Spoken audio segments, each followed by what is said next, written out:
আসসালামু আলাইকুম। কমলার ইংলিশ কিন্তু অরেঞ্জ না। আমি বাংলাদেশের পার্সপেক্টিভ থেকে বলছি। আমরা যে দুটি ফল বাংলাদেশে বলতে, একটি হলো মাল্টা, একটি হলো কমলা।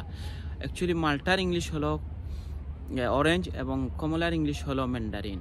এই দুটি একই পরিবারভুক্ত বা একই ফ্যামিলি থেকে এই ফলটা এসেছে, কিন্তু এদের নির্দিষ্ট একটা নাম ইংলিশ রয়েছে। অর্থাৎ যে একটা ফলটাকে আমরা মাল্টা বলে থাকি সেটার ইংলিশ হলো অরেঞ্জ, আর যেটাকে আমরা কমলা বলে থাকি সেটার ইংলিশ হলো আসলে ম্যান্ডারিন। এই দুটির মধ্যে কিছু পার্থক্য রয়েছে।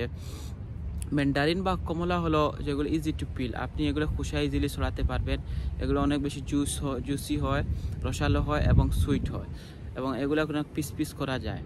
আর অরেঞ্জ বা মাল্টা হলো যেগুলো আপনি অনেক চামড়াটা অনেক থিক হয়, আমরা জুস হিসাবে সাধারণত ব্যবহার করে থাকি বা ব্যবহৃত হয়ে থাকে।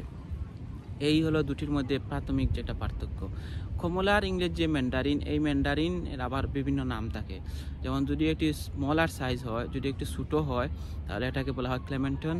আর যদি একটু বিগার সাইজ হয় এবং একটু যদি টক হয়, সুইট থেকে একটু কম হয় বা টক হয়, তাহলে সেটার ইংরেজি হয় ট্যাঞ্জারিন। অর্থাৎ ম্যান্ডারিনকে আবার তিন ভাগে ভাগ করা হয়েছে। একটা হলো যদি একটু টক হয় তাহলে সেটা হবে ট্যাঞ্জারিন, আর যদি ছোটো এবং মিষ্টি হয় সেটা হবে ক্লেমেন্টন, আর যদি একটু নর্মাল সাইজ থাকে এবং যদি মিষ্টি হয় তাহলে সেটাকে বলা হয় ম্যান্ডারিন। অর্থাৎ ম্যান্ডারিনের যে পরিবারভুক্ত হলো ট্যাঞ্জারিন বা ক্লেমেন্টন, আর অরেঞ্জ হলো একটি আলাদা। যদিও তারা একই পরিবারভুক্ত বা একই ফ্যামিলি থেকে এই ফলগুলো এসেছে, তবে তাদের মধ্যে এই পার্থক্যগুলো রয়েছে।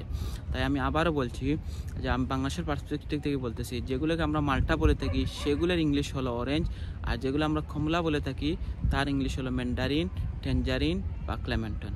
আপনি যদি ইউরোপের বাজার এগুলো মার্কেটগুলো দেখেন তাহলে দেখবেন যে যেগুলোকে আমরা কমলা বলি সেগুলো হয় ম্যান্ডারিন নাম থাকবে এদের গায়ে, না হয় ট্যাঞ্জারিন, না হলে ক্লেমেন্টন। এই তিনটি নামই থাকে যেদেরকে আমরা কমলা বলে থাকি। আর যেটাকে আমরা মাল্টা বলে থাকি সেটার গায়ে অরেঞ্জ লেখা থাকে। Thank you for watching. And ভিডিওটা যদি ভালো লাগে তাহলে শেয়ার